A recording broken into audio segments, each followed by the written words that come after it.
ఈ మధ్యనే Pushpa the rice సినిమాతో బ్లాక్ బస్టర్ అందుకున్న స్టార్ డైరెక్టర్ సుకుమార్ కి ఇప్పుడు తెలుగులో మాత్రమే కాక బాలీవుడ్ నుంచి కూడా బోలెడు ఆఫర్లు వచ్చి పడుతున్నాయి. ప్రస్తుతం సుకుమార్ పుష్ప సినిమాకి రెండవ పార్ట్ అయిన పుష్ప ది రూల్ పైన దృష్టి పెట్టిన సంగతి తెలిసిందే.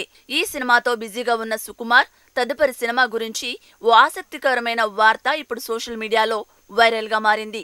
ఎప్పటి నుంచో మెగాస్టార్ చిరంజీవితో సినిమా చేయాలని సుకుమార్ అనుకుంటూ ఉండేవాళ్లు. కానీ ఇప్పుడు ఆ కోరిక త్వరలోనే నెరవేరబోతున్నట్లుగా వార్తలు వినిపిస్తున్నాయి. ప్రస్తుతం వరుస సినిమా షూటింగ్లతో బిజీగా ఉన్న మెగాస్టార్ చిరంజీవి కొత్త సినిమాలను సైన్ చేస్తూ వెళ్తున్నారు. తాజా సమాచారం ప్రకారం చిరంజీవి సుకుమార్ దర్శకత్వంలో కూడా ఒక సినిమా చేయబోతున్నట్లు వార్తలు వినిపిస్తున్నాయి. అయితే ఈ సినిమా గురించి అధికార ప్రకటన మరియు ఇతర వివరాలు ఇంకా తెలియాల్సి ఉంది. మరోవైపు సుకుమార్ విజయ్ దేవరకొండ హీరోగా కూడా ఒక సినిమా చేయాల్సి ఉంది. ఈ సినిమా తర్వాత సుకుమార్ చిరంజీవి సినిమా పట్టాలెక్కే అవకాశాలు కనిపిస్తున్నాయి. ఈ క్రేజీ కాంబో కోసం అభిమానులు ఆసక్తిగా ఎదురుచూస్తున్నారు.